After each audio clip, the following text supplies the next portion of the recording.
नमस्कार मित्रांनो, सुस्वागतम घरोघरी मातीच्या चुली या मालिकेमध्ये. आता मित्रांनो, सारंग आणि ऐश्वर्या खूपच घाबरतात, कारण जानकीने त्यांना आता अगदी रंगेहात पकडलेलं असतं आणि चांगलं सुनावलेलं असतं. तेव्हा आता जानकी जेव्हा बाहेर जाते तेव्हा आता सारंग खूपच घाबरतो आणि ऐश्वर्याला म्हणतो की ऐश्वर्या, अहो ऐश्वर्या, त्या जानकी वहिनीला आपल्या सगळ्या प्लॅनबद्दल माहिती होतं. खरंच ती जानकी वहिनी खूप हुशार निघाली. तेव्हा आता ऐश्वर्या म्हणते की अहो फक्त हुशार नाही, ती दीड शहाणीसुद्धा आहे. अहो सारंग, मी तुम्हाला सांगितलं होतं की कप सिरपची बॉटल तुम्ही जर बेडखाली टाकली नसती तर आज हा सगळा घोळ झाला नसता. त्यामुळे आता ती जानकी परत आपल्या मागे लागणार. तेव्हा आता सारंग घाबरतो. सारंग म्हणतो की अरे बापरे, म्हणजे ऐश्वर्या सगळं काही अजून जास्त कठीण होऊन बसलं. तेव्हा आता ऐश्वर्या म्हणते की हो ना, तुम्हाला काय वाटतं सारंग? अहो जानकीची जर जिरवायची असेल हे सोपं काम आहे का, असे वाटते का? अहो सारंग, जेव्हा मी या घरात आले तेव्हा सर्व गोष्टी माझ्या ताब्यात मी घेतल्या होत्या आणि त्या जानकीला मी घराच्या बाहेर काढलं होतं. खरंच माझं नशीब खरंच किती काय आहे, कारण तिनेच बाजी मारली आणि शेवटी मला घराच्या बाहेर काढलं. हनन नारायणाने माझी ओटी भरली आणि माझ्या घरातच मला परत पाठवणी केली. मी सुद्धा तिला इतकं सहज नाही सोडणार. बरोबर मी तिचा सत्कार करेल म्हणजे करेलच. सारंग, अहो तिच्या नाकावर टिचून मी या घरात आले, त्यामुळे आपण दोघांनी मिळून तिला आता सरळ करायचं.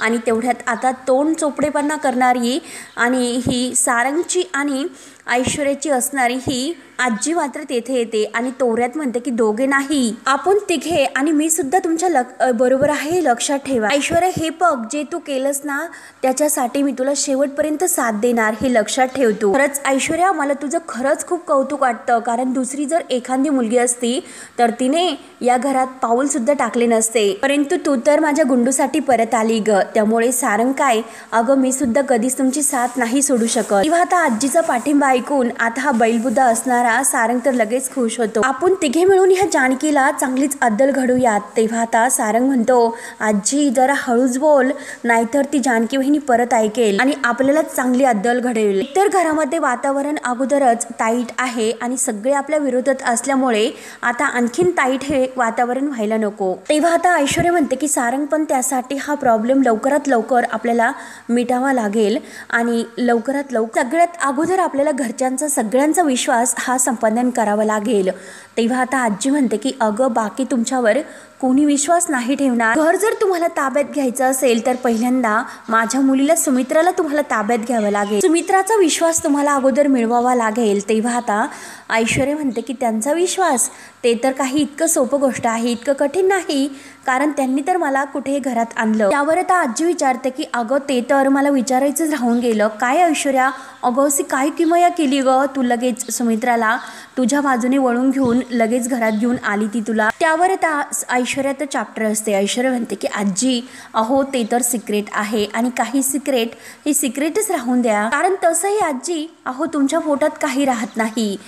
आजीला बरोबर आता ऐश्वर्या टोमणा देते. तेव्हा सारंग म्हणतो की ऐश्वर्या, अहो शांत.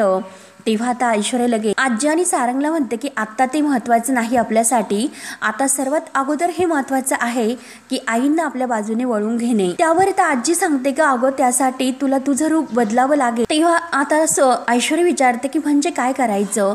तेव्हा आता आजी म्हणते की अगं म्हणजे कसं, तू लबाड कोला आहे, तुला असं एकदम बकरीसारखं व्हावं लागेल, एकदम असं साळसुद्धाचं आव आणावं लागेल. म्हणजे हे बघ ना, जानकी कसं वागते, साळसूदपणाचं तू नाटक कर. जानकी कसं राहते, जानकी जे काही करते ते सगळं काही तू कर. मला फक्त तू एक चांगुलपणाचं नाटक करायला हवी आहे. तेवढं जर नाटक तू केलंस, खरंच तू मिळवलंस. मग त्यावर तर सारंग लगेच म्हणतो की हो ना, अहो ऐश्वर्या, आजीचं एकदम बरोबर आहे. तुम्ही जर आजीच्या सांगण्यानुसार वागलात तर खरंच आई आणि नानांचा तुमच्यावर नक्की विश्वास बसेल. त्यावर आता ऐश्वर्या म्हणते की एक मिनिट, म्हणजे मी साळसूदपणासारखं वागायचं आणि साळसूदपणासारखं वागल्यानंतर कोण माझ्यावर विश्वास ठेवेल आणि का विश्वास ठेवतील? त्यावर आता आजी सांगते की अगं, अगदी साधं आहे. अगं, एक म्हणजे जानकी जे काम करते ते सगळे काही काम तू कर. थोड्या दिवसाचा प्रश्न आहे, त्यामुळे आम्ही तुला जे सांगतो तसे वाग. सुमित्राचा विश्वास तू एकदा संपादन कर. जानकीचं काय करायचं आहे ते आपण तेव्हा बघूया. तेव्हा आता लगेच आता ते ऍक्टिंग करण्यासाठी ऐश्वर्या आपल्या खांद्यावर पदर घेते आणि अगदी नम्रपणे म्हणते की आजी साहेब, आपण जे सांगाल ते मी करेल. तेव्हा आता आजी तर खुश होऊन म्हणते की हो, अगदी शब्बास. तेव्हा सारंग लगेच म्हणतो की मस्त ऐश्वर्या, तर ऐश्वर्या इतकी नम्रपणे म्हणते की आता मिशन संस्कारी बनायचं सुरू। तेव्हा आता इकडे एक मिशन सुरू होतं आणि तिकडे ऐश्वर्याला धडा शिकवण्यासाठी जानकी आणि सुमित्राचं मिशन सुरू होतं। त्यानंतर आता सुमित्रा देवघरात सकाळी सकाळी पूजा करत असते। तिची पूजा वगैरे झाल्यानंतर जानकी देवघरात येते, आईंना म्हणते की आई आणि त्यांना नमस्कार करते। जे काही शेतकऱ्यांचे पैसे आहेत ते आता लगेच सुमित्राकडे देते की ऋषिकेशने हे पैसे आई तुमच्याकडे देण्यासाठी सांगितले असे म्हणते। तेव्हा सुमित्रा म्हणते की अगं जानकी, माझ्याकडे कशाला हे पैसे? हे बघ, आता जानकी मी म्हातारी झाली, त्यामुळे ह्या कामातून मला अगदी रिटायर करून टाक, सगळी जबाबदारी ही तुम्ही बघतात, त्यामुळे हे पैसे तुमच्याकडेच ठेवा। त्यावर आता जानकी म्हणते की नाही, अजिबात नाही, पैसे आम्ही तुमच्याकडे देत आलो आणि कायम ते देत राहणार, त्यामध्ये एक काही बदल नाही होणार। त्यावर आता सुमित्रा म्हणते की जानकी अगं बाई, तू नाही ऐकणार, आणि हे बघ ना जानकी, अगं आज घरात इतकी शांतता कशी बरं? ती बया आहे तरी कुठे? तेव्हा जानकी म्हणते की अहो आई कुठे असणार, घरातच आहे, आणि बघा आत्ताच तुम्हाला हाक मारते, आई आई कुठे आहात तुम्ही? आणि तेवढ्यात जानकी म्हणते अगदी तसं ऐश्वर्या रूमच्या बाहेर निघते। तेवढ्यात ऐश्वर्या म्हणते की आई अहो कुठे आहात तुम्ही? तेव्हा सुमित्राला हे ऐकून हसू येतं। सुमित्रा आणि जानकी एकमेकींकडे बघून हसतात। सुमित्रा म्हणते की अगं बघ ना, नाव घेतलं आणि शैतान हजर, आवाजातील गोडवा किती खोटा आहे ग। तेव्हा जानकी म्हणते की अहो गोडवा काय मुद्दाम करत असेल आणि येऊन द्या तिला, नाही मी तिची फजिती केली तर नावाची मी जानकी नाही। तेव्हा आता ते ऐकून सुमित्रा म्हणते जानकी अगं आज तिला काय शिक्षा करणार बरं? तेव्हा आता जानकीची शिक्षा तर तयारच असते, सांग ना अगं जानकी। तेव्हा जानकी म्हणते की आई अहो तिच्यासाठी काय शिक्षा करायची, ज्या ज्या चुका ती करत राहील ना त्या चुकामधून तिला मी धडा शिकवणार आहे। तेव्हा आता सुमित्रा विचारते की ती चुका नेमकं काय करणार आहे हे तुला कसं माहिती? तेव्हा आता जानकी म्हणते की आई अहो मी जानकी आहे, ऐश्वर्याला मी चांगलं ओळखून आहे आई, मला माहिती आहे की ती आज काय चूक करेल म्हणून। त्यावर सुमित्रा विचारते की काय करेल? आणि तुम्हाला शोधत शोधत ती येथे येईल आणि अगदी पदर घेईल असं खांद्यावर, आणि तुम्हाला काय म्हणेल माहिती आहे का? आई अहो तुम्ही इथे आहात तर, अहो मी तुम्हाला घरभर शोधलं, देवाला नमस्कार करते आणि आई म्हणजे पाया पडण्याची ऍक्टिंग करते। सुमित्राला खूप हसायला येत असतं, देवाला नमस्कार करते, देवाला असे हात जोडेल आणि म्हणेल आई मी काय काय काम करू मला सांगा ना, मी ना घरातील सगळं काही काम करेल, मला माहिती आहे आत्तापर्यंत माझ्या हातून खूप चुका झाल्यात आणि त्या चुका आता मला सुधारायच्या, त्यासाठी मला काही काम करण्यासाठी तुम्ही सांगा, ते सर्व काम मी करेल, सांगा ना आई खरंच मी काय काम करू? त्यावर तर सुमित्रा विचारते की जानकी अगं ती खरंच असं करेल का? आता जानकी कमरेला पदर खोचते आणि आई ती असंच करेल असं म्हणते। पैंज लावायची का आई? तेव्हा सुमित्रा म्हणते की नको, आणि तू म्हणतेस जर तिने तसं केलं, तिने मला विचारलं की काय काम करू तर मी तिला काय काम करण्यासाठी सांगू बरं? तेव्हा आता जानकी म्हणते की आई अहो ते तर आहेच, आणि तिला फिरवा फिरवीशिवाय दुसरं कोणती कामं येतं? आता जानकीला ऐश्वर्याला नेमकं काय काम सांगायचं हे लक्षात येते। फिरवा फिरवी म्हणून जानकी लगेच म्हणते की आई तिला दूध फिरवण्याचं काम दे। सुमित्रा विचारते की का? तर लगेच आता जानकी सांगते की आई जेव्हा ती तुमच्या समोर येईल तेव्हा मात्र हे पैसे मी तुमच्या खोलीत ठेवलं असं सांगेल, आणि ऐश्वर्या असा धूप फिरवत फिरवत त्या पैशांचा वास काढत तुमच्याच खोलीमध्ये जाईल, त्या पैशावरती डल्ला मारेल। सुमित्रा विचारते की अगं जानकी ती खरंच असं करेल का? तर जानकी म्हणते की आई बघा ना तुम्ही, मला पूर्ण खात्री आहे की ती असंच करेल। तेवढ्यात मात्र होतं काय, ऐश्वर्या तेथेच येते आणि परत जानकी जे काही म्हणलेली असते अगदी तसंच होतं। आई अहो तुम्ही येते आहात का? मी तुम्हाला घरभर शोधत होते आणि देवाला नमस्कार करते, आईला नमस्कार करते, जशी आता जानकीने ऍक्टिंग केलेली होते अगदी तसंच आता ऐश्वर्या करत असते। सुमित्राला आता हे बघून हसू येतं, ती तोंडाला हात लावते। तेव्हा आता सुमित्रा म्हणते की हो ना अगं सुखात राहा। तेव्हा ऐश्वर्या देवाच्या पाया पडायला समोर जाते, तेव्हा सुमित्रा ही जानकीला खुणावते। तेव्हा जानकी सुद्धा सुमित्राला अगदी शांत राहायला सांगते। तेव्हा ऐश्वर्या म्हणते की आई आपल्या घरामध्ये आज किती प्रसन्न वाटतं ना? तेव्हा सुमित्रा म्हणते की हो ना मला सुद्धा। ऐश्वर्या खांद्यावर पदर घेते आणि आई तुम्ही आज मला कोणतंही काम सांगा, मी सगळं काही काम करेल। जानकी बहिणी करतात ना अगदी तसे घरातील सगळी काही काम मी आई करेल। आई अहो मला माहिती आहे माझ्याकडून खूप चुका झाल्यात, त्यामुळे प्रत्येक चूक सुधारण्याची मला एक संधी द्या, मी नक्की प्रयत्न करेल. तुम्ही मला कोणतंही काम द्या, मी ते कोणतंही काम व्यवस्थित करण्याचा नक्की प्रयत्न करेल. तेव्हा आता सुमित्रा हसून म्हणते की काम? अगं ऐश्वर्या, आता कोणतं काम देऊ मी तुला? तेव्हा आता घरातील कोणतेही काम मी करेल असं जेव्हा ऐश्वर्या म्हणते तेव्हा सुमित्रा जानकीकडे बघते. तेव्हा जानकी आता सुमित्राला खुणावते की घरामध्ये धूप फिरण्याचं काम ऐश्वर्याला द्या. तेव्हा लगेच सुमित्रा जानकीकडे बघून आता गोल असं फिरवत, अगं सगळीकडे तू घरामध्ये धूप फिरव, हे काम तू कर ऐश्वर्या असं म्हणते. ऐश्वर्या म्हणते की आई असं का? आणि आपला हात फिरवते, गोलगोल फिरते. तेव्हा सुमित्रा म्हणते की हो ना ऐश्वर्या, अहो जमलं की तुला, फिरव आणि लगेच कामाचा शुभारंभ कर. तेव्हा ऐश्वर्या खांद्यावर पदर घेते आणि एकदम अशी साधेपणामुळे कामाला सुरुवात करते. तेव्हा आता जानकी म्हणते की आई, अहो मी काय म्हणते तुम्हाला, ऋषिकेशने हे शेतमालाचे पैसे आणलेले आहेत, ते पैसे मी तुमच्या खोलीत ठेवते. आता सुमित्रा आणि जानकीचा हा एक नवीन प्लॅन असतो. तेव्हा आता जे जानकीने सांगितलेलं असतं अगदी तसंच घडतं. म्हणजे ऐश्वर्या बारीक लक्ष देऊन आता या दोघींचं बोलणं ऐकते. तेव्हा सुमित्रा म्हणते की हो, त्या लाल कपड्यामध्ये तू गुंडाळून ठेवू म्हणजे नक्की लक्षात राहील. तेव्हा जानकी म्हणते की हो हो, आणि जानकी आता तेथील लाल कापड घेते आणि ते कापड आता ऐश्वर्याच्या हातात देते. ऐश्वर्या जरा मदत कर, आणि ऐश्वर्याच्या हातावर ठेवून आता ते पैसे ती त्यात ठेवत असते. आणि आईंना म्हणते की आई, अहो हे पैसे मी तुम्हाला तुमच्या कपाटात ठेवते. तेव्हा आता हे मुद्दाम ऐश्वर्यासमोर नाटक सुरू असतं. तेव्हा सुमित्रा जानकीला म्हणते की चल, तुला कुठे पैसे ठेवायचे ते मी दाखवते. म्हणून दोघे आता सुमित्राच्या रूममध्ये जातात. तर लगेच आता जानकी आणि सुमित्रा गेल्यानंतर ऐश्वर्या विचार करते की शेतमालाचे पैसे, माझा नवरा घरातील खरा शेतकरी आहे आणि पैसे हिला मिळतात, त्यामुळे ह्या सगळ्या पैशावर माझा हक्क आहे. त्यानंतर आता शर्वरी तिचं काम करत असते. तेव्हा आता ऋषिकेश आता शर्वरीचं जे काही तिला मूल होत नसतात त्यासाठी एका डॉक्टरांना घरी घेऊन आलेला असतो. ऋषिकेशला बघून शर्वरीला खूप आनंद होतो. शर्वरी म्हणते की दादा, अरे तू, आणि ह्या कोण आहेत? तेव्हा आता ऋषिकेश म्हणतो की अगं शरू, अगोदर बसायला तर सांगशील का? तेव्हा आता शर्वरी त्यांना बसायला सांगते, सॉरी. आणि तेवढ्यात विक्रांत सुद्धा बाहेर येतो. शर्वरी म्हणते की विक्रांत. ऋषिकेशला बघून विक्रांतला सुद्धा खूप आनंद होतो. तेव्हा आता सर्वजण खाली बसतात. तर ऋषिकेश आता डॉक्टर संपदांची ओळख करून देतात की ह्या डॉक्टर संपदा आम्ही कॉलेजमध्ये एकत्र फ्रेंड म्हणून होतो आणि मुळशीमध्ये खूप मोठं असं नर्सिंग होम आहे यांचं. आठवड्यातील 3 दिवस मुळशीत असतात आणि 4 दिवस त्या हसत आणि धावतच आता जानकीकडे रूममध्ये येते. किचनमध्ये आल्यानंतर ती डायरेक्ट जानकीसमोर हात धरते आणि वहिनी, अहो मला चिमटा काढा असं म्हणते. तेव्हा जानकी म्हणते की काय ग? अवंतिका म्हणते की वहिनी, अहो अगोदर चिमटा काढा. तेव्हा लगेच आता जानकी जोराचा चिमटा काढते. अवंतिका ओरडते. अवंतिका म्हणते की वहिनी, अहो इतक्या जोराने चिमटा काढतं का कोणी? तर जानकी हसून म्हणते की अवंतिका, अगं तूच म्हणाली होती की चिमटा काढा म्हणून. जानकी विचारते की अगं का आणि कशासाठी? तेव्हा लगेच आता अवंतिका हसते. अवंतिका म्हणते की वहिनी, अहो माझ्या डोळ्यावरच विश्वास नाही हो, कारण ही मॅम आहे ना ऐश्वर्या, जिने फक्त आपल्याकडे वनवा पेटवला, चक्क आज धूप घेऊन फिरते. धूप नाही वहिनी, आता माझा पूर्ण विश्वास बसलेला आहे की लवकरच आपल्या घरात चांगले दिवस येणार आहे. आता जानकी म्हणते की नाही अगं अवंतिका, दिवस नाही येणार, तिला आता इथून पुढे मी दिवस मोजायला लावणार आहे. तिला खूप चटक लागलेली आहे आपल्या घरातील लोकांना त्रास देण्याची, त्यामुळे बघ तू आता मी तिला कशी चटके देते. तेव्हा आता जानकीने जी हातामध्ये वाटी असते तर रिकामी वाटी गॅसवर तापवायला ठेवलेली असते. तेव्हा अवंतिका म्हणते की वहिनी, अहो तुम्ही रिकामी वाटी ठेवलेली आहे. तर जानकी तिचा हात धरते आणि थांब अवंतिका असं म्हणते. आणि जानकी आता अवंतिकाला म्हणते की काही लोकांना चिमटीत धरण्यासाठी असे उपाय करावे लागतात.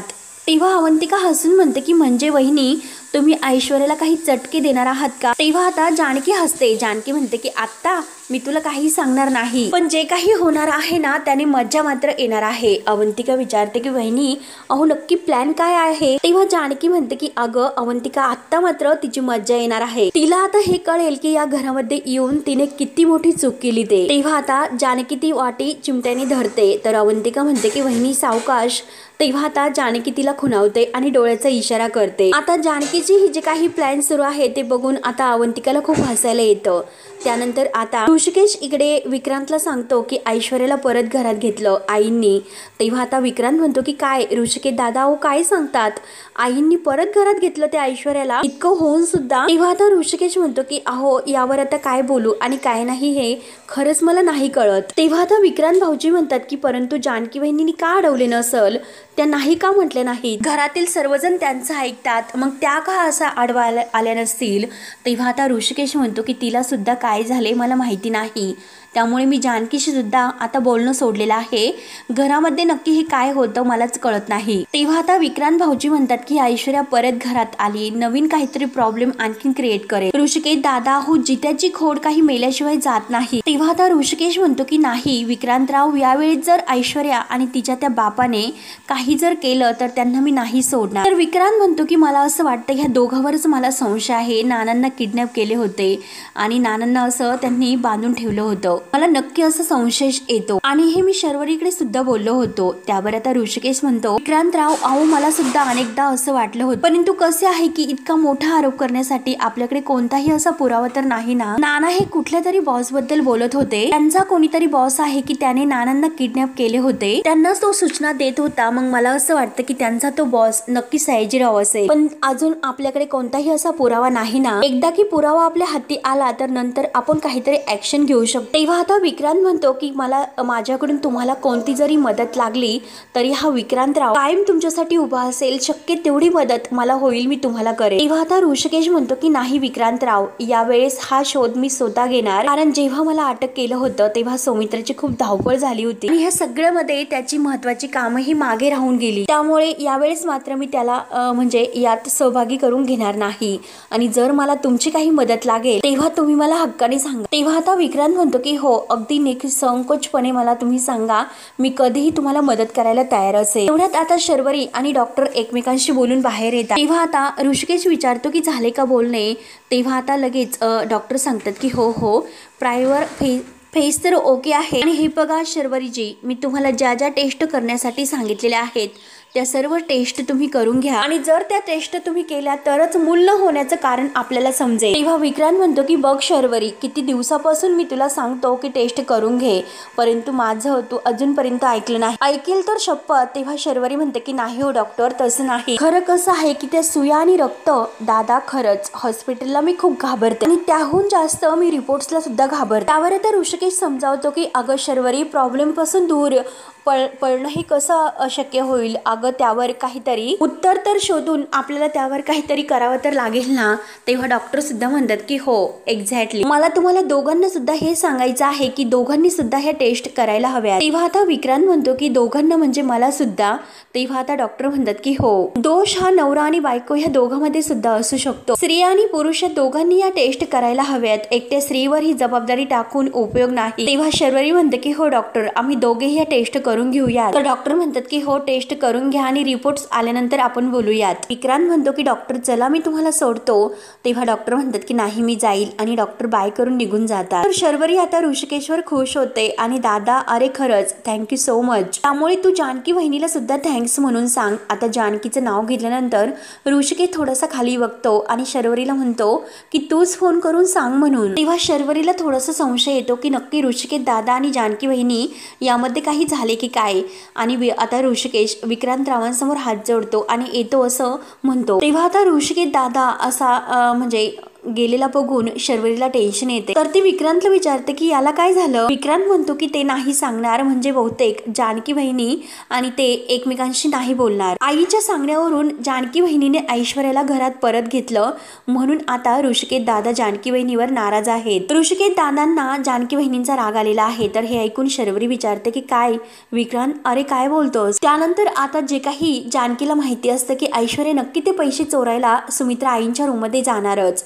बरोबर ऐश्वर्या आता सुमित्राच्या रूममध्ये येते. तुपाचं भांड बाजूला ठेवून आता कपाट उघडते आणि त्या लाल कापडामध्ये जे पैसे आहेत ते पैसे लगेच आणि तेव्हा तिला जानकी आणि सुमित्राचे बोलणं आठवतं आणि हेच तेच पैसे आहेत, चला इथे कोणी नाही त्यामुळे यातील थोडेसे पैसे तरी मी घेते, नाहीतर प्रत्येक वेळी यांच्यासमोर हात पसरावा लागेल आणि हे पैसे जर मी घेतले तर ते कुणाला नाही कळणार. म्हणून ऐश्वर्या आता त्या कापडामध्ये पैसे घ्यायला जाते, परंतु जानकीने मात्र आता ते पैसे ऐवजी ती गरम वाटी अगदी त्या कापडात गुंडाळून ठेवलेली असते.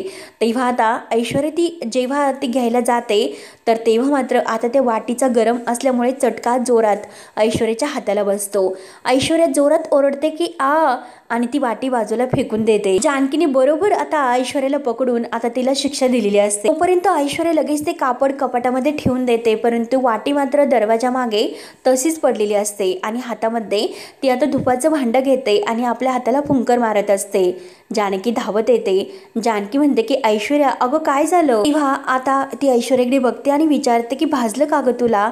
तर ऐश्वर्या म्हणते की हो ना। तेव्हा जानकी म्हणते की हो ना, या अगोदर सुद्धा तू असंच केलं होतं। स्वतः हे रिकामं भांड हे गॅसवर ठेवलं आणि ते गरम केलं, त्याचा आळ मात्र तू माझ्यावर घेतला होता। तेव्हा ऐश्वर्याला त्या क्षणाची आठवण होते आणि ऐश्वर्याने खोटं वागून तेव्हा सुमित्राचे बोलणे मात्र जानकीला बसवलेले असतात। जानकी आता प्रत्येक गोष्टीचा हिशोब तिच्याकडून घेत असते। तेव्हा आता जानकी चुटकी वाजवते आणि ऐश्वर्याला त्या क्षणातून बाहेर आणते आणि म्हणते की काय ग ऐश्वर्या, तेव्हा तर तू असं म्हटली होती, आई ग आई मला चटका बसला आणि हातावर अशी फुंकर मारत असते, तेव्हा तर तू इतका कांगावा केला होतास ग, आणि आता बघ ना अगं खराखुरा चटका तुला बसलेला आहे, त्यामुळे कसं वाटतं बरं? तेव्हा ऐश्वर्या आपल्या हाताला फुंकर मारत असते तर जानकी तिची ती नक्कल करते आणि विचारते की कसं वाटतंय आता? गारगार वाटतंय का? आणि आता जानकी ऐश्वर्याचा हात धरते आणि म्हणते तुझ्या या हाताने खूप पाप केलेली आहे, तर त्याची शिक्षा आता या हातांनाच मिळायला हवी। आणि बघ ना ऐश्वर्या, अगं अजून सुद्धा विचार कर, अगं ठरव तुला या घरामध्ये राहायचं की नाही, कारण येथे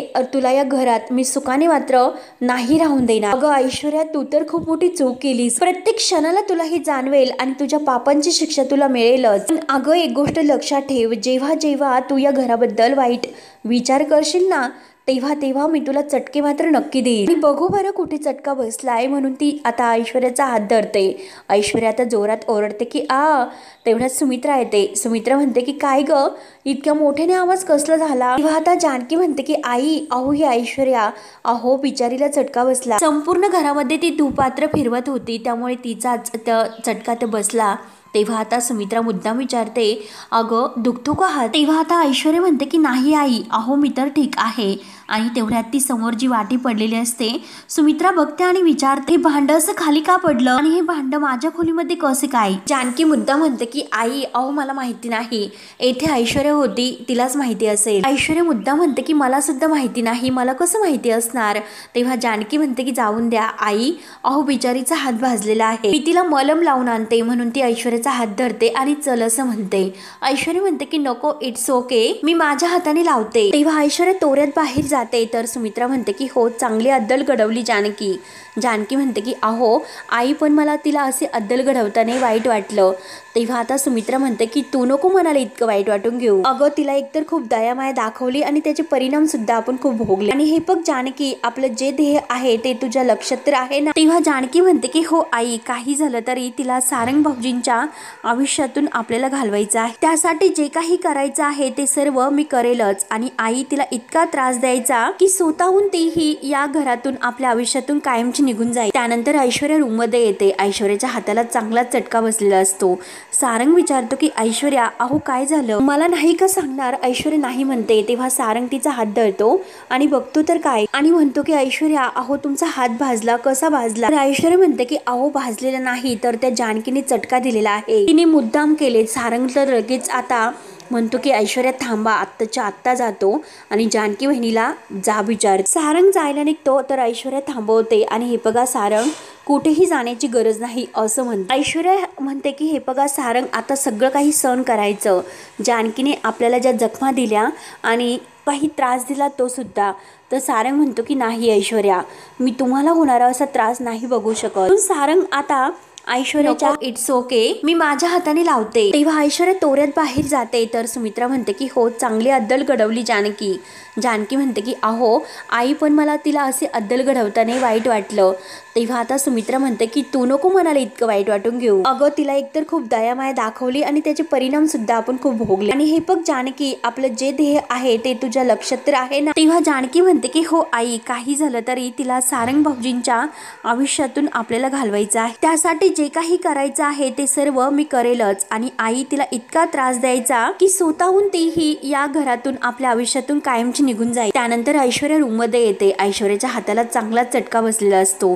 सारंग विचारतो की ऐश्वर्या अहो काय झालं, मला नाही का सांगणार? ऐश्वर्या नाही म्हणते। तेव्हा सारंग तिचा हात धरतो आणि बघतो तर काय, आणि म्हणतो की ऐश्वर्या अहो तुमचा हात भाजला, कसा भाजला? तर ऐश्वर्या म्हणते की अहो भाजलेला नाही, तर त्या जानकीने चटका दिलेला आहे, तिने मुद्दाम केले। सारंग तर लगेच आता म्हणतो की ऐश्वर्या थांबा, आत्ताच्या आत्ता जातो आणि जानकी बहिणीला जा विचार। सारंग जायला निघतो तर ऐश्वर्या थांबवते आणि हे बघा सारंग कुठेही जाण्याची गरज नाही असं म्हणते। ऐश्वर्या म्हणते की हे बघा सारंग आता सगळं काही सहन करायचं, जानकीने आपल्याला ज्या जखमा दिल्या आणि काही त्रास दिला तो सुद्धा।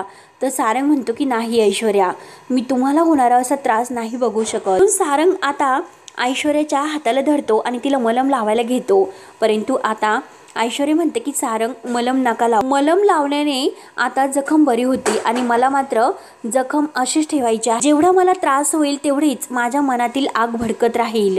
आणि जानकीला काय वाटतं की जानकीने मला खूप त्रास दिला आणि तिच्या त्रासाला कंटाळून मी माझ्या घरी निघून जाईल, इतकं सोपं काम नाही ते। जानकी तू हवं ते तुला कर, कारण मी सुद्धा जिद्दी आहे, कारण मी पूर्ण तयारी करून आलेली आहे, त्यामुळे आता मात्र मी सुद्धा माझे डाव कसे टाकते बघतच राहा। त्यानंतर आता इकडे ऋषिकेश अगदी बारीक विचार करत असतो त्या बॉस बद्दल, नक्की त्यांचा बॉस कोण असेल। आणि तेवढ्यात देशमुख आता काहीतरी कामाबद्दल सांगत असतो, परंतु ऋषिकेशचं लक्ष नसतं। देशमुख म्हणतात की सर काय झालं, कसलं टेन्शन आलं तुम्हाला? तेव्हा ऋषिकेश शांत होतो आणि कसलं नाही देशमुख असे म्हणतो, आमच्या घरात जे काही घडून गेलेलं आहे ना त्याचा सोक्षमोक्ष मला लावायचा आहे।